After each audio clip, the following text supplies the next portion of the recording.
Eureka! You found us! Welcome to the Check Out California radio show, your key to California hospitality. Hosted by Rad Gantos, principal of Rad Gantos and Associates, a hospitality and commercial real estate design firm, and Craig Sullivan, executive vice president of Park West GC, a hospitality and commercial real estate general contractor. Check Out California is focused on our state's hospitality, travel, and tourism markets, and on the large part they play in California's vibrant and innovative economic diversity and unique quality of life. Now, here are your hosts, Rad Gantos and Craig Sullivan. Good afternoon and welcome to Check Out California. I am Craig Sullivan. And I'm Rod Gantos.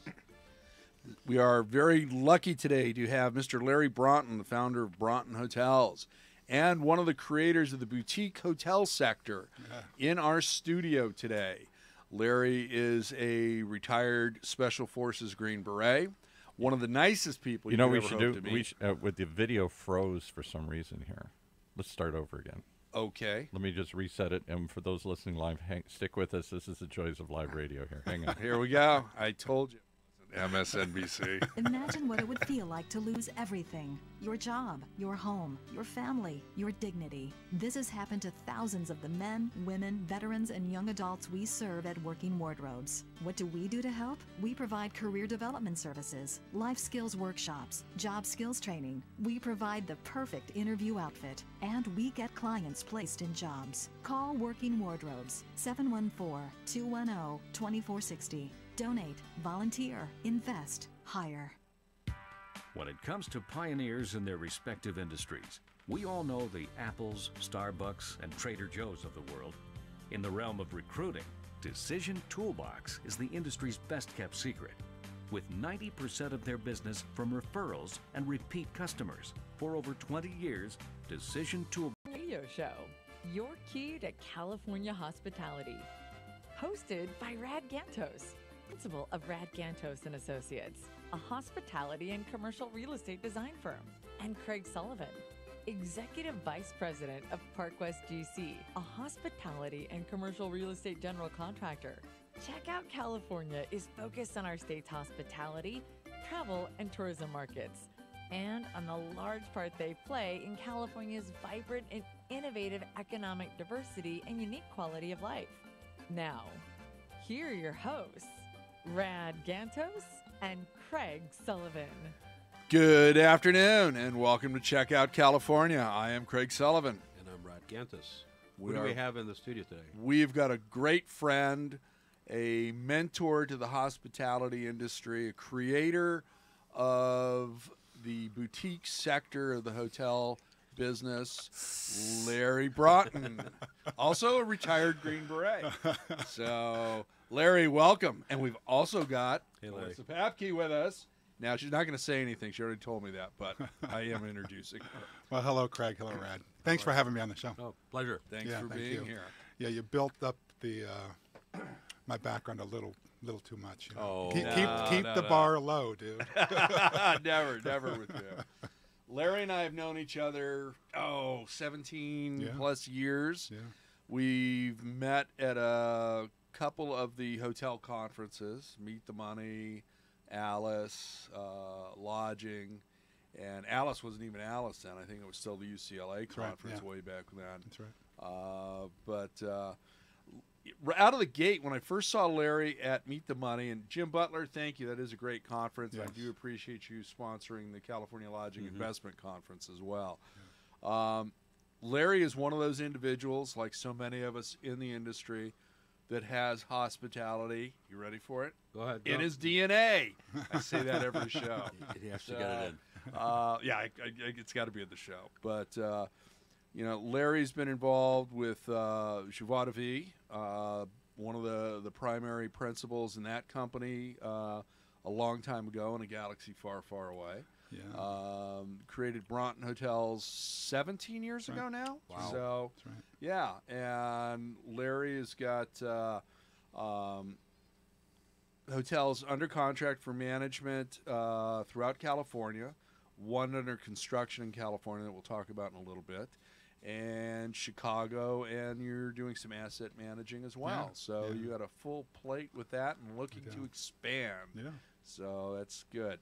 Is there anything you want to elaborate on your colorful bio, Oh or my did I gosh. cover Modest. it all? Yes. No, He is modest. Oh, he's Well- a father of two great kids, by I the way. do have 2 great kids, and that's usually where I start on this. But no, I mean, there's a lot of things. You know, I'm working on wrapping up the 2nd edition of one of the best-selling books that I've got out. That's supposed to be hitting bookstores January 23rd, I think it Nice. is. So that's pretty exciting. I don't know. I've always got my finger in a lot of different pies. You know, You're on I've, MSNBC, CNBC, various other news channels, whether they're on a national platform or a local platform. Have you Yeah. always been like that, Larry? No. I kind of went into this begrudgingly, to be honest with you. I was a pretty shy kid Okay. growing up. I grew up in very rural New York, cow country New York, not New York City, but the other side of the state, south of Buffalo, almost at the Pennsylvania border.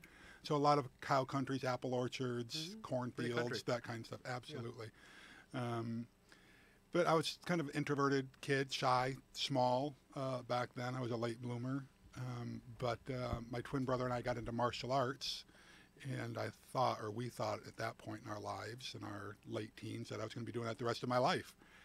And we both came out to a national martial arts tournament in San Jose, I think it was 1982, a long time ago. And I had heard then that the Army was going to be sponsoring the first Taekwondo team for the Olympics, the 1984 Olympics.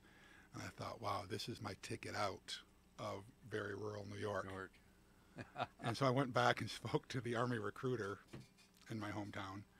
And by the way, I didn't even study Taekwondo. I studied another martial arts style. This tells you how I think or don't think. and I said, hey, what do I need to do to get on this Army Taekwondo team? And I went into this full-on 5-minute sales pitch on why I need to be on the Army Taekwondo team. And the guy finally just put his hand up, you know, like talk to the hand kind of thing, and said, listen, you know, to be on the Army Taekwondo team, you have to be in the Army. It's like, dude, I'm not an Army guy. You know, the only thing I could think of, like Gomer Pyle kind of thing. No, he was a Marine, but anyway, he got me to take the entrance exam, and I scored quite well on that, and was able to try out for Special Forces, and that just changed my life. It was at that point. I think I'd had some good underpinnings. I was a Boy Scout and all that kind of stuff, but I didn't have real confidence in myself. And I mean, obviously enough confidence to go talk to a staff sergeant to say, I want to be in the Army. 5-minute pitch. I mean, you know, but it was there where the envelope was really pushed, you know, because the cadre there to get people ready for Special Forces, they saw potential in me that I didn't see in me. And I think that's one of the gifts that I now have. I'm able to see potential in people, whether it's team members in our organization or entrepreneurs and leaders that I coach through my mentoring program. I can see stuff that they can't see in themselves. And that's a real gift I think that a lot of leaders must possess that frankly don't possess. They're Very good oftentimes point. willing just to put warm bodies into Yeah. spots, you know what I mean? Instead of actually mentoring, developing, offering professional development. So that's really where I get my kicks. And that's is in really myself. the mantra that runs Very, through very Broughton interesting Hotels is your mentoring and your team building and, trying. and promoting from within. And you've created a unique culture there. I think one of the best cultures I've ever experienced. Yeah, thank you. Throughout the 40+ years I've been working. Yeah. So, Well, it's not for everybody, for sure. Yeah. You know, because it does have kind of an entrepreneurial bent to Right. it. And people have to be self-starters. There's got to be a certain level of self-accountability and autonomy. Yeah. I hate micromanaging people. Yeah. What I prefer to do is bring people in who have tons of capacity to grow, give them the tools to do it, offer them the support that they Honestly, need. I think that's real leadership, Larry. I mean, Yeah. I think that sometimes gets lost in the shuffle. Yeah, I think you're right. You know, in the course of trying to be very goal-oriented or particular target-oriented, that gets lost, and then those people that may have had the beginning inklings or sparks for that get snuffed in the process. Yeah. You see that happen all the time. Oh, all the way time. too often. Yeah, and then the problem with that is they take that home with them. They start to own that. Doesn't stop at 5 o'clock. Exactly. Exactly. But what? I mean, a lot of air quotes around leaders, but really managers, what do they say? Don't bring your family problems, your home problems to work. Right. Life doesn't work that way. Absolutely If you're going through a divorce or your kid's been arrested, you bring that to work. Yep. And we have to be humane enough to understand, all right, Right. I understand it, but we got to work around it. Right. Just like if you have a bad day at home, you're going to take, at the office, you're going to bring that home as well. Right. And so what we try to do, as Craig kind of alluded to, is we look at people holistically. You know, the Gallup organization does their annual State of the American Workforce survey, and they show that about 67% of the American workforce is disengaged or actively disengaged. And I really get wonkish on this stuff, but when you peel back the layers on this thing, the reason that people are disengaged is they feel like they're not being professionally developed. Yep. Right. Yeah. Number one thing. They want to feel better about themselves. Like, I Absolutely. can tell you from personal experience, working at very high-end design firms that are in the hospitality industry. Yeah. And that was one of the things that was the most it's just, you saw it kill the spirit of people. Yeah. You walked in there wanting to give and willing to give 200%. Yes. Right? Yeah.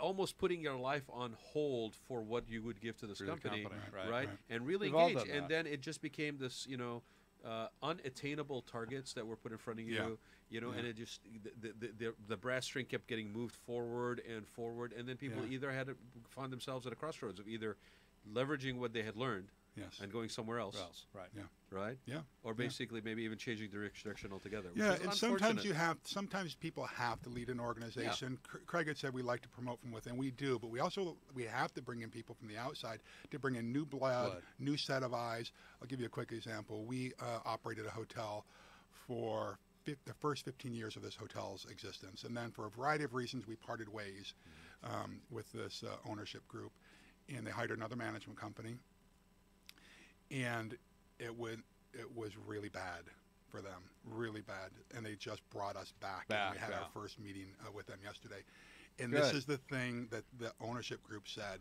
We didn't realize all this emphasis you wanted to put into professional development that we looked at as an expense. We realized that's what provided the level of customer service. This is why people felt better about themselves. And when it was gone, it was glaring. We need to get you back in here. They were adrift. Yeah. Very Yeah. interesting. Yeah. Very So much sometimes you so. don't even realize the importance of it until it's gone. No, they're Isn't that like life, right? Yeah, pretty much. Yeah. pretty much. They're looking Yeah. at the cost of it, but they're not seeing the connection and the correlation between it and that repeat business. That's that right. ambassador, basically employee, that's your point of Yeah, contact. yeah. That's- Yeah, I like that word ambassador. We use that word a lot, as well as champion. Yeah. We want our team members to be ambassadors and champions for their property. And if they don't feel good about their role at the property, they don't feel good about the gonna property, come across. which means that they don't Yep. spread positive word of mouth, right? I remember my father, a really good man, World War II vet, but he did not like the place that he worked.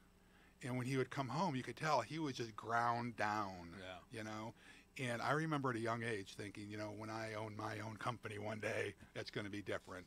And we're not the biggest, we're not the best, but I think we are creating something that's very unique, I think. I think unique, and I have to argue with that point. I think you are the best. You look at the sector that Broughton is thrived in the creation of boutique hotels and the standards and the people that you bring in to all the assets. And we're going to be going to a commercial break in a couple of minutes, but I did want to get a quick update from you on the Park James. Oh, good. You've got that under construction. Yeah. How's that coming? Oak and Ivy's the restaurant. Bring us up to speed on so that. it's Oak and Violet Oak is and the Violet, I'm restaurant. sorry. Yeah, so we've got an awesome general manager there, Weston Spiegel. Who's on the We're- show. Exactly, yeah. And so we're going through the chef hiring candidate right now. I want to give a plug to our general contractor, the Build Group. They are just knocking it out of the park. And so we expect to be open late May, early June. It's just going to be a spectacular luxury hotel right in the heart of Menlo Park, Silicon Valley, just a few minutes from the Facebook campus and Stanford University. So we're very, very, very excited about it. Fear the tree during football season. You're gonna Well, love now I it. did go to Stanford, so Craig, you be gentle with me. Okay? Very good. That's exciting. That's what 61 keys in the heart Yes. of Menlo Park. That's so, right. Yeah. It's a beautiful project. I was up there with Larry a number of months ago, That's right. and they were just starting to wrap up the underground parking. When Yeah, when and I once were we up got there. out of the ground, boy, it's gone up very, very quickly. Yeah. It's amazing. Now, I was fortunate enough to see the model rooms. Yes. Now, did you make some tweaks Of as course. everybody does? Yeah, and- yeah. We're always tweaking the thing. The challenge for those who are in the construction and design business, if you're making changes after this model Yeah. room is done, it gets very costly. Costly, And yeah. so we spend a lot of time in the details of making sure that this model room is just right. But invariably, as we start putting them together for real, there's going to be some minor tweaks that Yeah. need to be made. So I asked the question when Weston was on the show, Larry, is given the location, given the intensity of the technology in that location, right? Where did you guys draw the line on technology? Because he was telling us about the property, he was telling us about the restaurant. Mhm. In the midst of all that noise in Yeah. Menlo Park, all that technology in Yep. Menlo Park, did you guys deal with that? Oh, Like, is my this an gosh. oasis? Is this a Yeah. tune-out? Yeah, you yeah. know, So disconnect? what we've tried to do is make it high tech but high touch is Right. what we call it. 'Cause sadly, the more technology driven we go, the more soulless it can become if you're Right. not really careful about it. And so what we're not doing is we're not taking the human element out of it.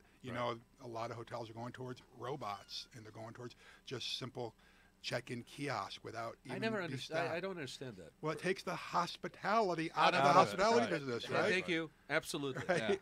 I mean, you can't fake a positive, joyful smile and a welcoming spirit. You just can't. That will never be replaced. No, I never understood Not, that, not in honestly. the boutique sector, anyway. I mean, I hear it every time at HD or any of these things where it's like, it's the automated check-in using your cell phone to get. I'm like, Yeah.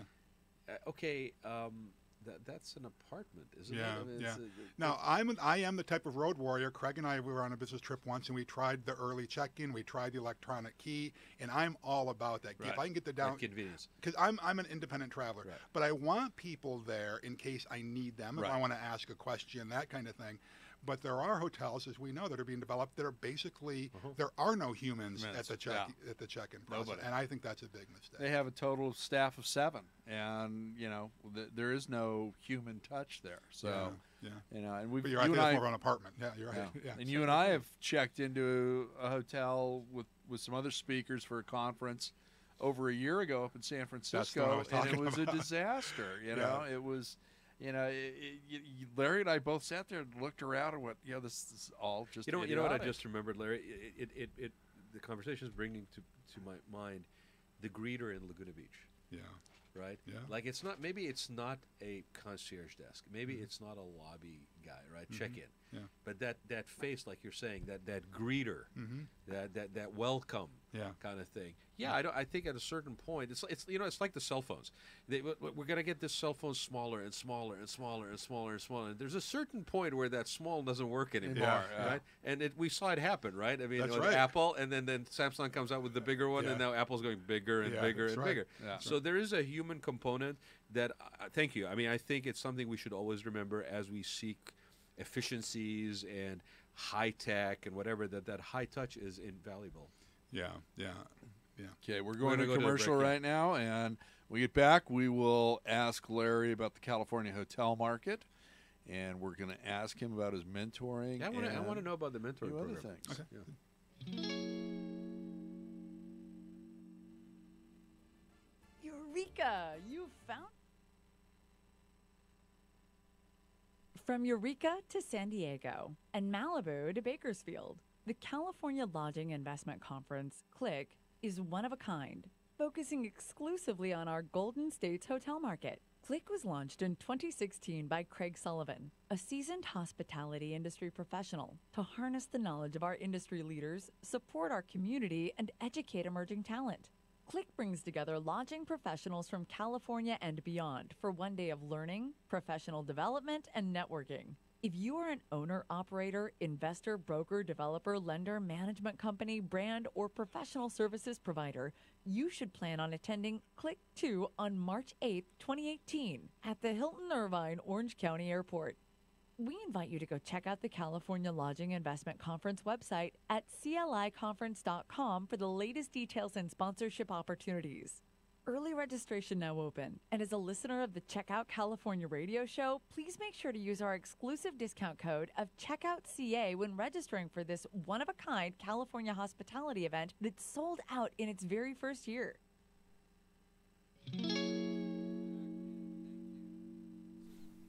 got to wait for the man to cue you. Now, Now, we're okay, back. are we on, Paul? Thank you.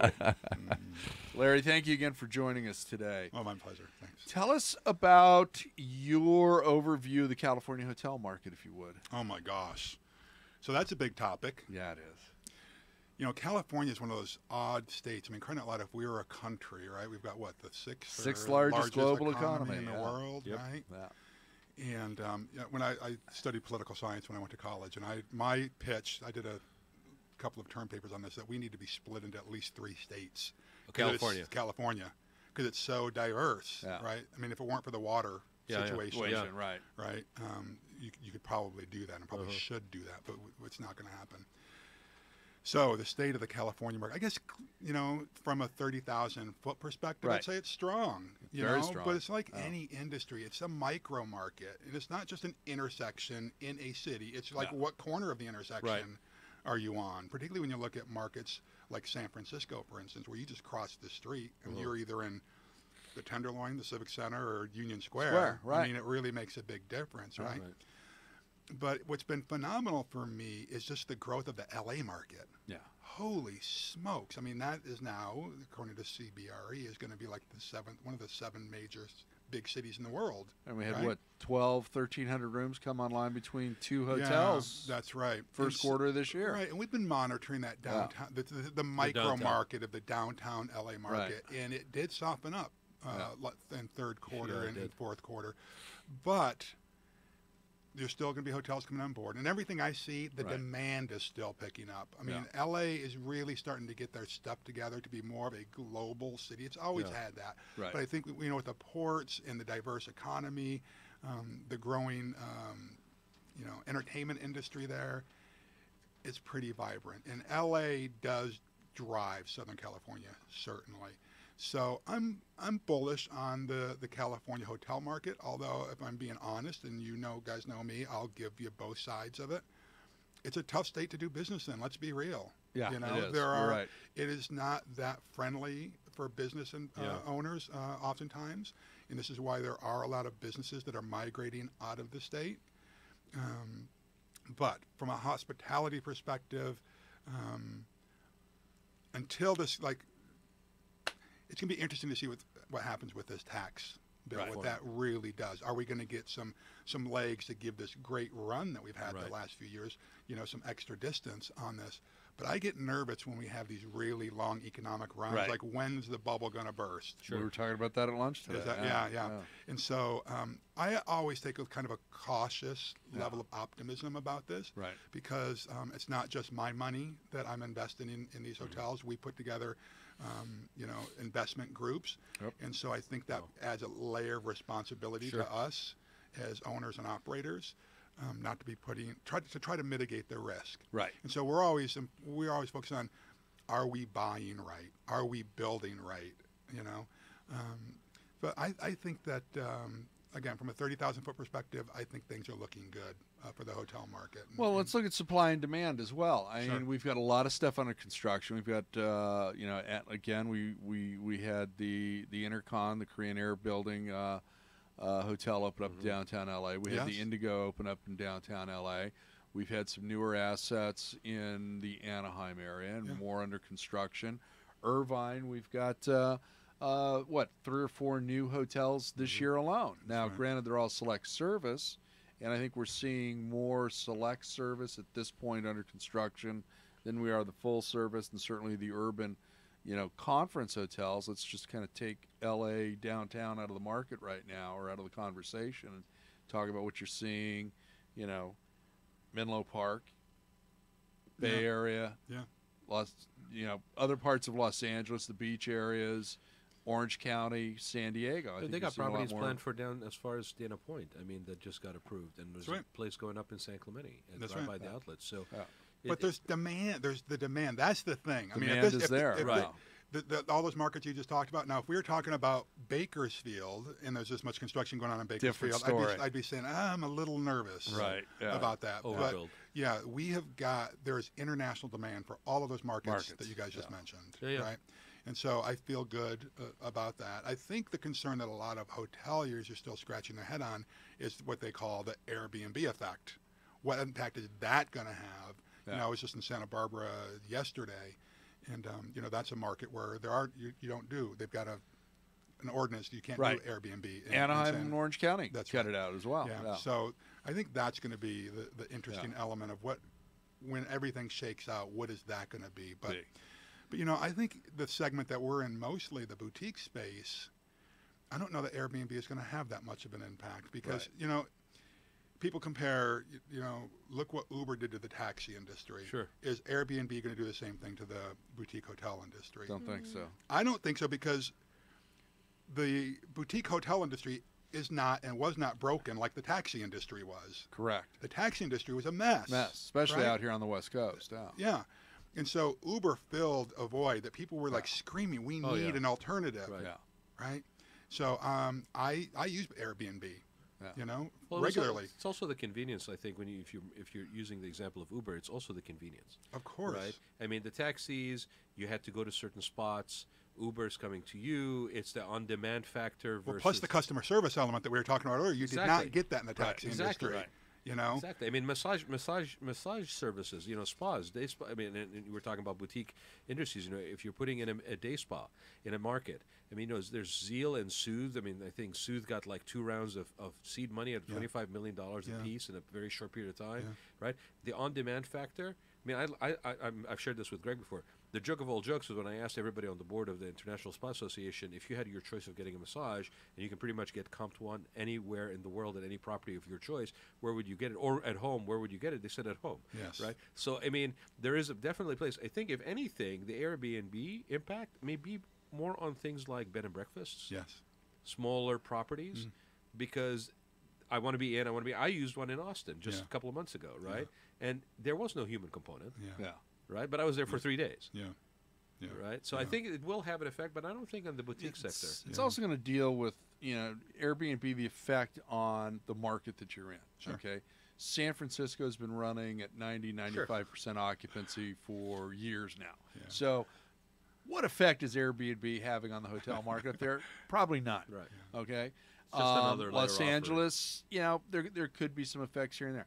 Now, there was an interesting article in one of the hotel trade emails the other day about Airbnb and an apartment developer teaming up, and I think they funded them $200 million to start putting that into the Airbnb portfolio. But then that's a flag. Yeah. Well, and it goes into that's what they're doing. yeah, and it here- goes here- into Miami at that point. And here, so, yeah. right, but here's the problem with that. When these developers are trying to find, this is where I'm saying the difference between mitigating risk for your investors Right. or not. Right. When you have to use the Airbnb effect to build something, that's the only way you're going to make the numbers work. All it takes is a change in the zoning, Exactly. and you're screwed. Yeah, you're done. Right, and that has happened over and over again throughout the Yeah. U.S. Or an ordinance coming through, you know, any number of things that can throw it sideways. And you're never going to see an Irvine Company, L&R Homes, Turnberry, any of these, you know, major players in multifamily ever equate that into their projects. Yeah. They don't have to. Yeah. Okay, they're residential apartments. Yeah, they're more Here you go. all busy right now, basically making up for the lack of apartments, right, and smaller property because everything was single family. Yeah. And so now you're seeing the high rise, the higher density. That's the new market for them. Is Yeah. It is, and this is one of the problems when we talk about just the state of of California. Right. It is the housing market. That yeah. we've got this push-pull where we want affordable housing, but then we've got environmental groups, which we have to have. They're saying, but we don't want housing, right? And so it's the basic supply and demand. Evil developer. Right? Yeah, evil developer. Exactly, exactly. So I think that how many thousands of homes have we lost just in the past year because of wildfires? Yeah, yeah. Crying out loud. So we've got to get our arms around the housing situation in this state. And that's we can't afford to house our employees. Well, exactly. When you say affordable housing, I mean, it's a relevance issue, right? I mean, affordable housing in Orange County is $800,000. Exactly. Right. I mean, I think I was shocked when I saw that somebody's entitled to like assistance if their joint income is like $80,000 in Orange County. I mean, right. I'm like, wow. Yeah. Well, Larry's got 2 hotels up in Santa Barbara, and there was a number of years ago that the teachers up there, they can't afford to live in Santa Barbara. right. They're living down in Ventura and commuting. So, Well, look what's happening in San Francisco right now. Yeah. A Same. major city yeah, where your service personnel can't even live in that city. Any longer. right. Right? Yeah. It's the house that I bought up there in the Castro district when I first got married. I forget, we bought it for a couple $100,000 and renovated it and made a killing when we left, when we sold the thing. But right now, that $200,000 home is probably about a 2.9, Yeah. $3.2 Yeah. million $1 house, right? Yeah.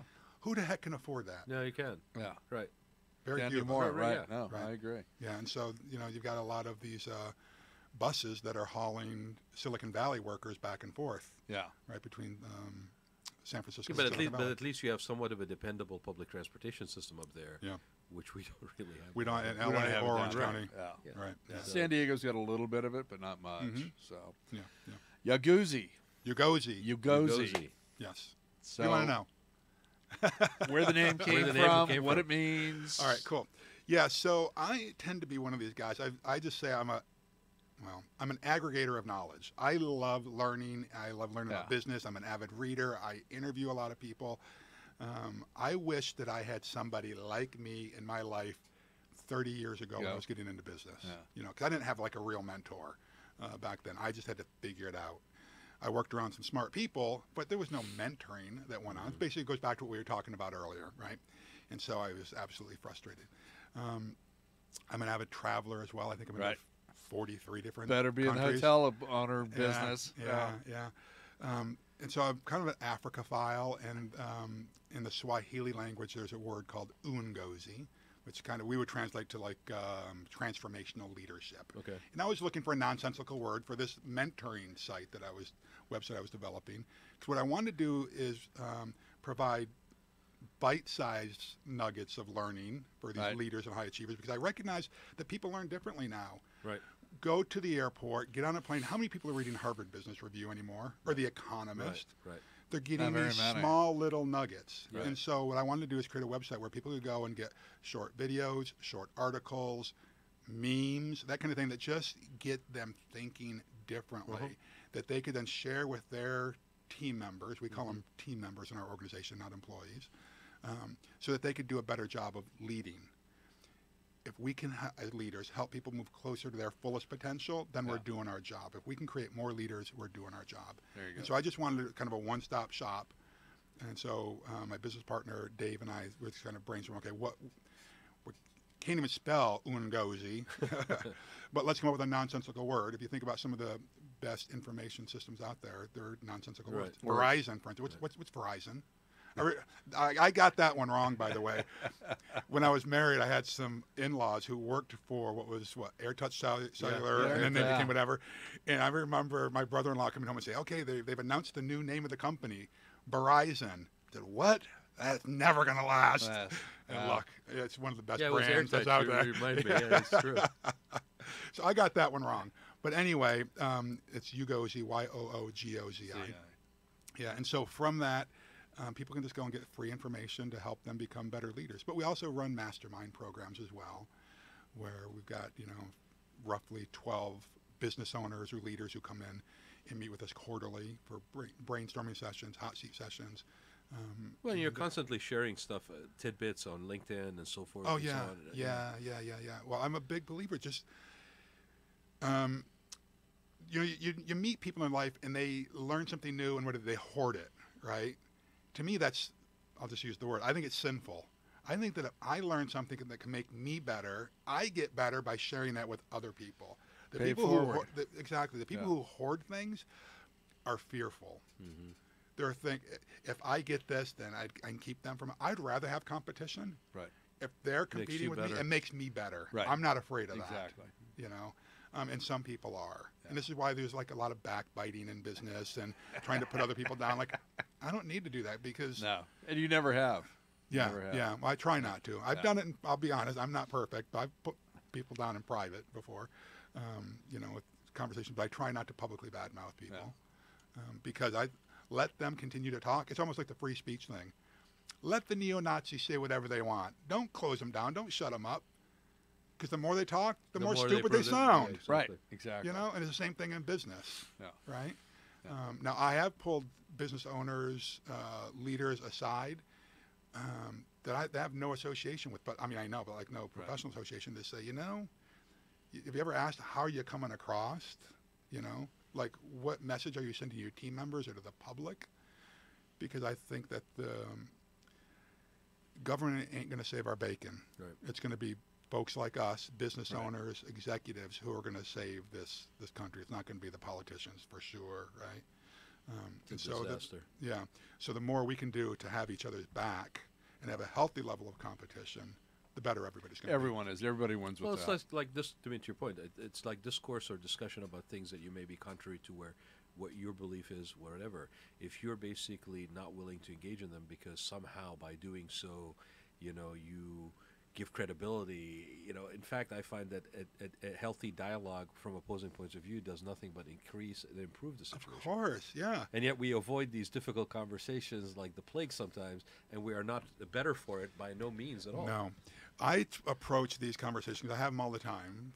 Craig knows me. I'm fearful or fearless when it comes to having these conversations. If I know it's going to be a heated discussion, or potentially, I just say I'm just seeking understanding, not agreement. Because if I can understand where you're coming from, Rad, then I'm going to open my heart and mind to you. I don't have to agree with everybody. There's a lot of things. No, I mean, absolutely. Yeah.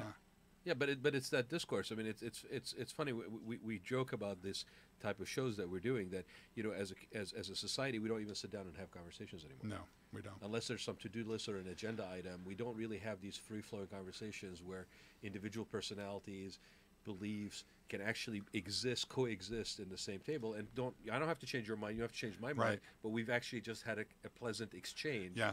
And better for it. But dude, we are so longing for it. That's the dichotomy of this whole thing. down.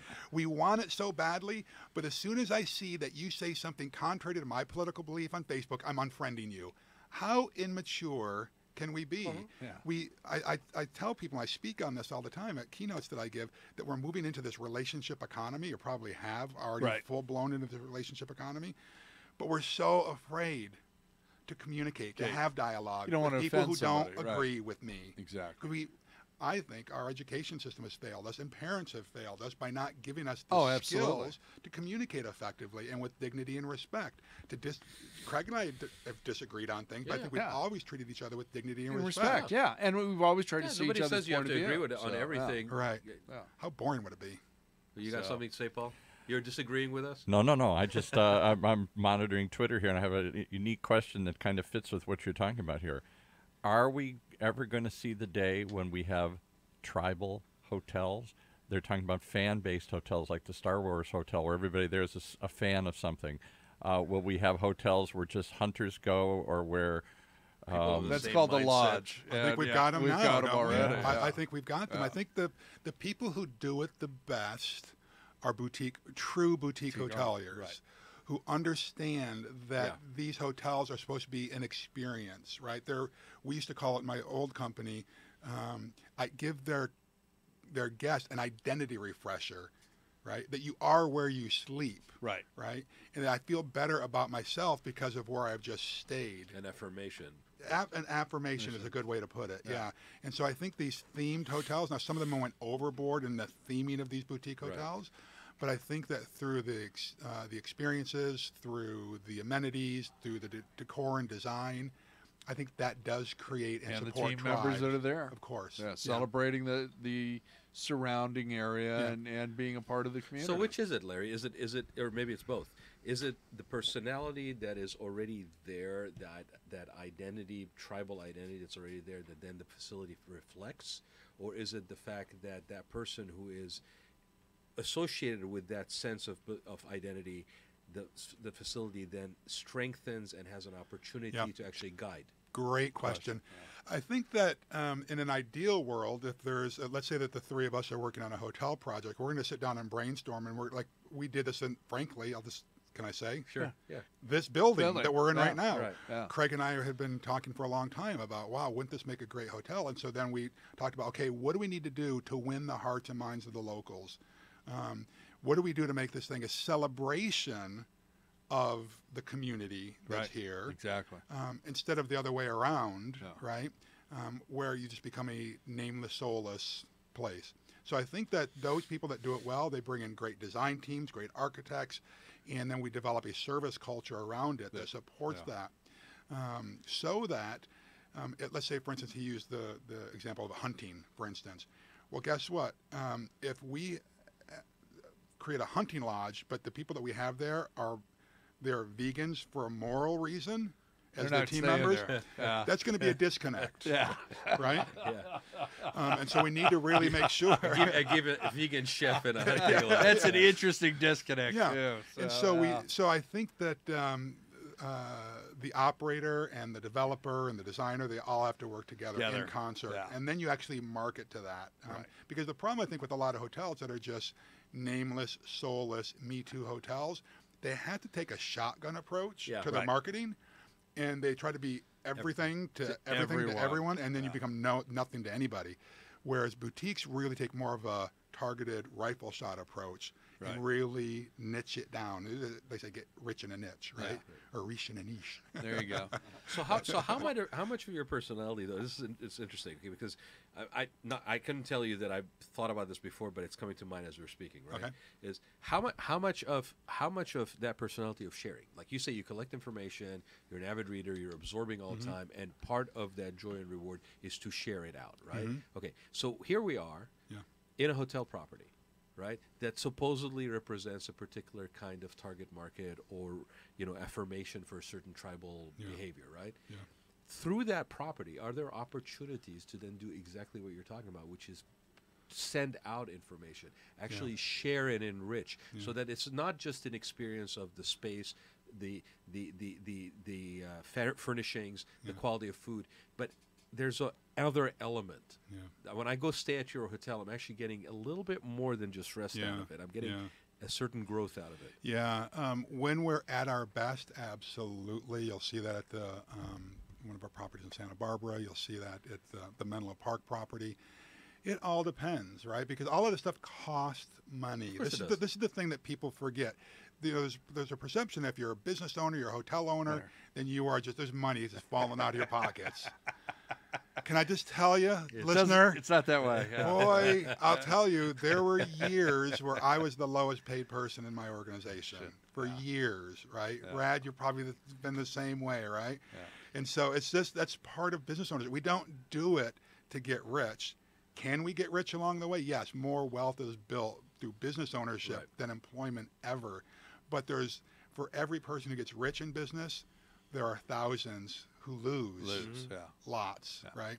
And I've, made a lot, I've lost a lot in this. So all of this stuff costs money. I will tell you, I wish I were further down the road, and I hope you'll have me back, because there is a hotel concept that I've shared with Craig, but I just can't share publicly yet, that is going to be what we're talking about on flipping steroids. That's awesome. Yeah. No, you'll definitely be back. Yeah. Absolutely. Yeah, and that'll be very, that is very beautiful, exciting. beautiful concept. Yeah. I got one more here. This is related to a show you guys did a while ago, where you talked about San Francisco and is there no end to how much they can charge for a room up there? And you broke down the new Virgin Hotel. I don't know if it's up there or it's going to be built or it's already open. One of their only couple they have in the whole world or something. Broke down the cost. And you broke down that cost and what they got to get $1,000 a night, and you all went, yeah, okay, $1,000 a night, every night. That's right. Yeah. Is that for real? And is there no end? Is it $1 million a night? Is it? That's for real. And you know what? Yeah. Do that. There's no end in sight. It's supply and demand. It's, as long as people are willing to pay it, yeah. That's just the way it is. If you don't want to pay it, don't go there. Yeah. That's another ARP. I believe personally, I've never paid $1 million a night. No. No. I don't know that I've ever paid $1,000 a night for a hotel. To me, that's gluttony. Yeah. Now I did pay over $800 a night at a Holiday Inn in London. Yeah. What? And I don't feel that I was able to fly a plane the next day or any of that. Yeah. But it was a great hotel. But again, it was and nothing disparaging on Holiday Inn because they're great hotels, and they're also one of our sponsors at Click. Yeah. But $800 a night in London, which I think is the second or third most expensive capital city in the Place, world. absolutely. So, Yeah. you know, but it depends on where you're at. And San Francisco is one of those. Where does it markets. end, Yeah. Paul? I don't know where it ends. I don't know that it needs to end. I mean, it is the free market. It is capitalism. If people are willing to pay it, then But God knows how much it costs. is it sustainable? I mean, or is that just is that Till the the outer next limit? recession. Yeah, right. Okay. exactly. Well, then but we here's push the a thing. reset to a degree. I think that it's sustainable if the global markets continue as they are. Because Right. you go to some of these countries like Dubai, Yeah. and it's crazy money. Yeah. It's still Wild West money Yeah. over there. But is it sustainable for the typical American to stay there? No. This is where I'm saying San Francisco is getting out of sight, out of reach for most Americans, yeah. to be able to go and stay any more than a couple of nights in San Francisco, which is disappointing. I lived there for 14 And years. as an investor, would you ever even dare to go into this? I would think that's Very- it would Under be the right very- conditions. It would be very difficult to build a hotel in the Yeah. San Francisco market. Is one of those markets that's very difficult. I don't see how you make it. Not in my space, but where it could work, Paul, is like adaptive reuse. Right. You know, finding a building that's maybe an apartment building or an office building and converting it into a hotel, Yeah. but doing ground up construction. Because, you know, the rule of thumb in this industry is you have to get $1 in average daily rate for every $1,000 you have in the project. That's why they were breaking it out, and we is that looked right? at the numbers and Yeah. what they had to get for this hotel. Yeah. But you have properties that are historical listed that they come with tax incentives. That's you know, right. there's things that are they're in different markets. I mean, I remember being on the island of Mauritius for 3 months, and basically they had He's such a name dropper. this was The a nice- island of Mauritius. Somebody was in the To go studio look that at up. the previous show and name dropped Rutgers, and you didn't give her a hard time. You gave me a hard time because I said Mauritius. Okay, but I mean that the presidential villa in '98 was $8,000 a night, right? Yeah. And that's because somebody would hand somebody a script, put them and their entourage on a plane, and ship them over there for 3 days to basically read a script. So it really, you know, we who you're comparing to that's paying $1,000 a night. There might be a market that basically is doing that.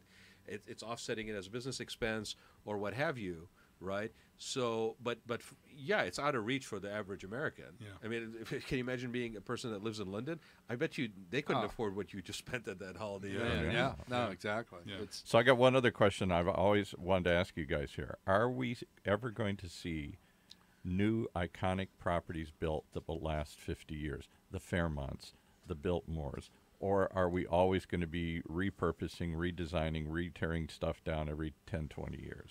Is that just the new reality? It depends on part of the country you're in. And Larry could speak to this with all of his experience up in San Francisco and some of those buildings that Larry was mentioning with adaptive reuse. I mean, you know, you look at the corner of Grant and Bush, just outside of Chinatown, some beautiful buildings there. They could make some really nice little boutique hotels. So you're going to keep the facade. But will anybody build a hotel Yes. that will still be around They will. as a hotel 100 years from now? Will they build the is there a Savoy to be built? Is there a Biltmore It's to called be Disney. built? Well, Well, maybe. I think so, because there is capital trying to get into the market right Right. now. If we are talking about during the recession of the 70s, no, you're not going to get some great products being built Right. during them. But there's money available Yeah. right now. And so, yeah, I do think that you're going to see some pretty iconic properties built. Now, with the direction of the hospitality industry, though, it will probably not stay a specific brand that we know Right, right correct. now. You know, Yeah. you think of the Bacara up in Goleta or quasi Santa Barbara, Yep. that's now a Ritz-Carlton. Ritz-Carlton, Yeah. right? So it's a great But setting. it'll still be a hotel, because one of the things Sure, you guys talked about is hotels don't seem to flip like other buildings do, because you have an entitlement to do hospitality there. In terms of use. In terms of use, yeah, you don't see a building that it was a hotel and now it's a department store, and then 10 years No. from now it's a warehouse or something here. No, you don't see that. Once a hotel gets built, it tends to stay a You know, hotel. Paul, Yeah. Paul, the other thing about it, I think, is you're asking a question with the reference point of hotel properties that have become iconic, right? You're asking, Looking backwards. as you open the doors, will this property become iconic? And I would say look back at those properties that are iconic and what made them iconic. Their commitment into the community, their being a center of meeting, that social component. I mean, you know, I keep thinking about like the St. Francis, for example, and things Yeah. of that nature. The reason why they're iconic is because of the role they play in the market that they are. Boy, you're right on. And I don't Yeah. hear people talk about this very often. No. I mentioned earlier I was a political science major, and so in college. I was too, for what it was worth. Yeah, and I was working in the hotel. I was working in the hotel industry, and when I started to understand and learn how was this country and a lot of countries settled, when somebody went to settle a new town, what was built first? The hotel. Hotel and the saloon. The hotel and saloon, exactly. And it was there For at the workers, hotel. yeah. And then the jail. Exactly. Yeah, but it was there where all the political functions happened, it's where the social functions happened. It was the center of town, right? And that's where people came first to live there as they moved in. Yeah. And so there's a level of romance that I have with these. And this is why I think the boutique industry does it better than anybody, that they do make it a social community gathering spot. Those that do it really well. I mean, how many people, now it's changed a little bit, but how many people are going to the Travel Lodge to celebrate their big event? No. Yeah. They're not, right? But we've seen the demise Again, of some of nothing those. wrong with Travel What Lodge. was the big hotel up in No, it's Century City that Reagan stayed at and it was there? The Didn't that Century Plaza. Didn't that get torn down or turned into something else or whatever? Part of it has been taken out. It's a smaller hotel now. It used to be the largest conference hotel in L.A. County. It's since there was a hotel next to it that was torn out, became condos. Part of this of what was the Century Plaza has also got a condo component as well. In other words, do we think 100 years, or are we on such a short timetable? I was moved once. This is a weird analogy. I went to a place called the Oak Alley outside of New Orleans, and it's an old plantation, so one of the iconic plantations you picture from Gone with the Wind. And when the man planted the oak trees lining up to his property, he knew he would never live to see them grow. He envisioned them creating this tunnel that took 100 years for it to achieve, for his grandchildren to see. Do we have that kind of time frame? Yeah. I think there are a few developers out there that do take the long approach, and these are the people who actually are willing to spend on good architecture, good design firms. With the assumption that this is going to be here for a long time. But sadly, most of those people are looking at, and frankly, there's one in Orange County known very well who will build a hotel and frankly sells it before they're even done with it and flips it. And so there's not the heart and soul. Now, I'm a little bit airy-fairy. When I look at new construction, I believe that every place we touch, we leave our DNA and pieces of us behind us, right? Absolutely. And so these buildings take on soul, right? They really do. They take on a personality. When you think about all of the artisans and heart and blood and sweat that went into these things, but if the developer's thinking, I'm just going to get out of this thing, I'm going to flip it, decisions are made based on that. But those who build it with care and love and bring in these artisans and great design firms, I do think I take a long-term approach. And we've got one that opened up. It was under construction during the meltdown and only got one draw off its construction on. It's Terranea. It was over 20 years in coming to fruition. Right. So, Paul, that's a hotel you should go to. Absolutely. And Where's that at? Where's that? It's the old Marineland site up in Palos Verdes. Right. Now, I refer to it as the last resort. I don't know if we're going to get another one like that in California. Because of Coastal Commission and environmental regulations and land that's and only everything. part of it. Yeah, the expansive part of it and just the numbers that go into building something like that. But it is just a beautiful, magnificent hotel, and everybody should have an opportunity to go there at least once. And because of its difficulty in replicating, that may last forever.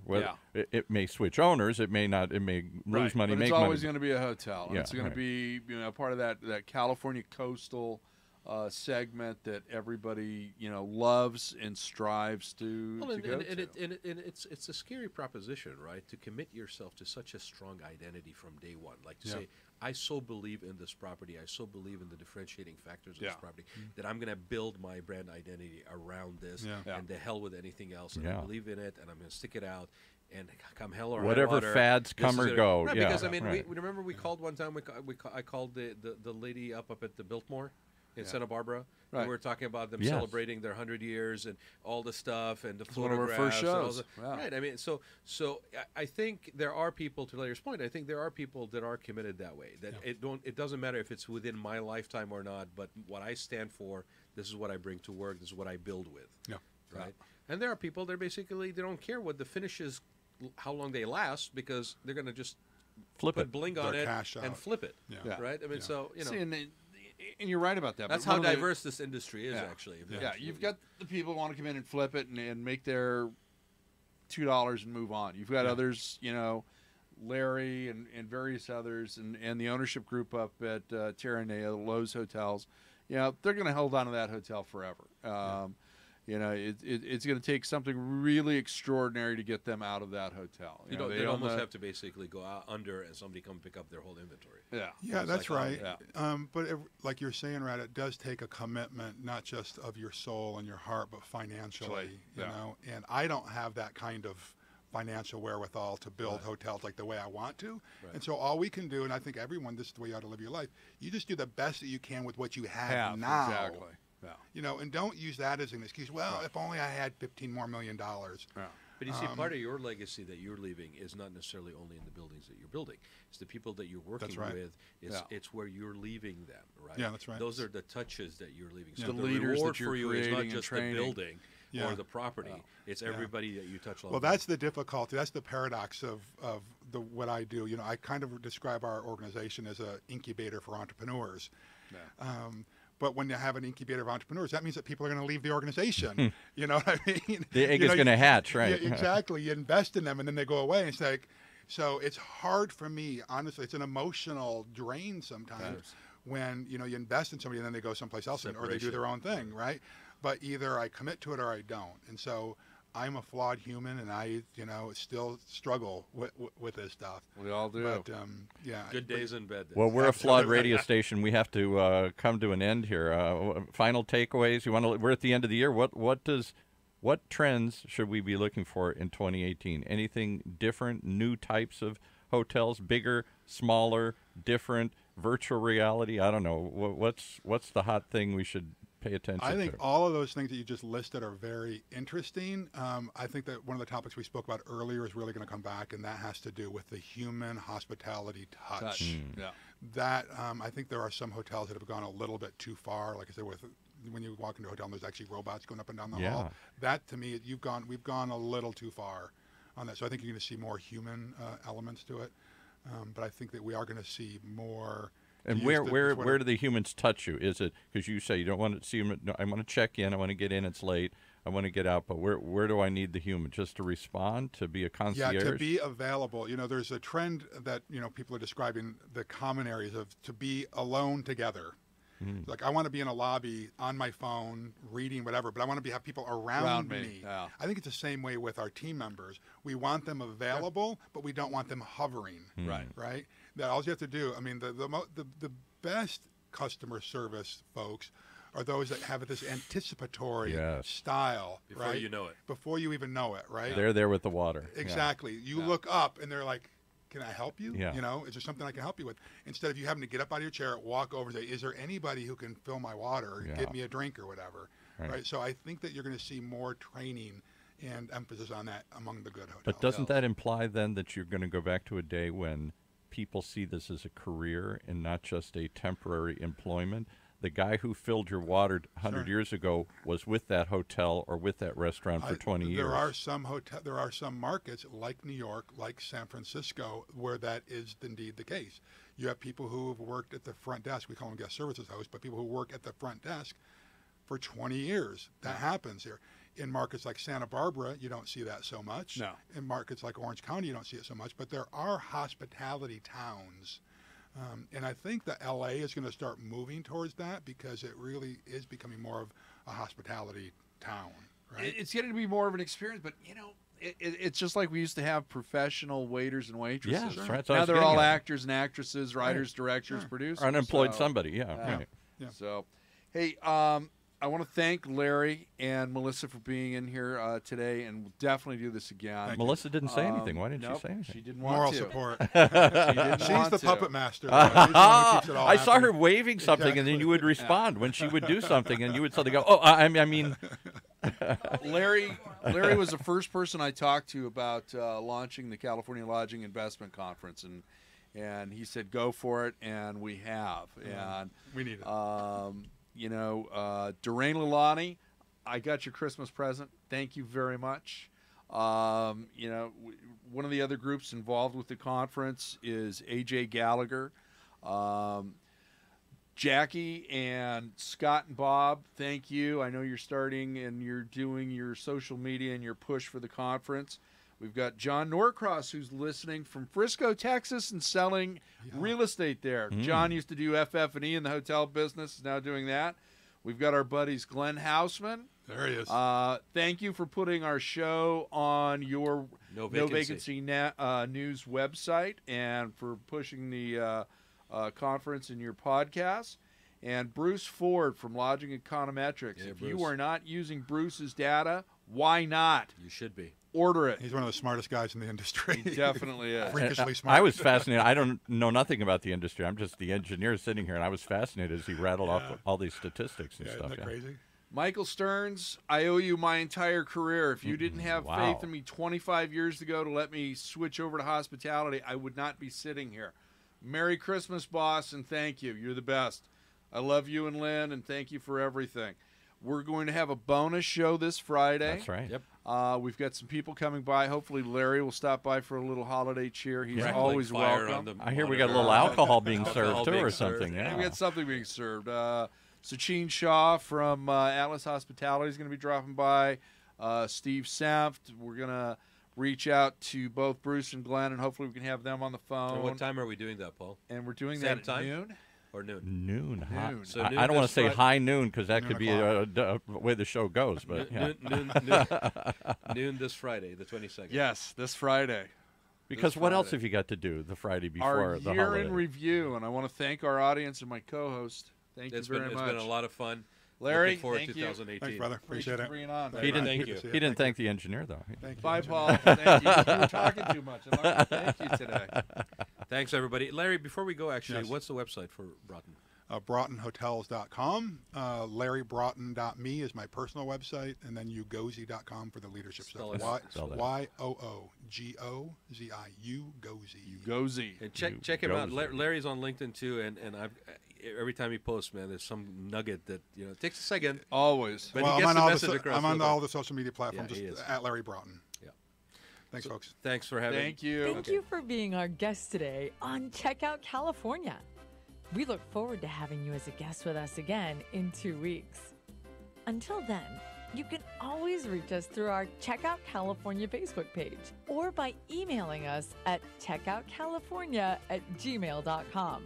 We love hearing from you. So do let us know what you think of the show and what areas of interest you'd like to see us cover in the future. Your feedback is very important to us as we continue to bring you the best hospitality our Golden State has to offer. Until next time, may all your days be filled with sunsets and palm trees. Now, go experience and check out California.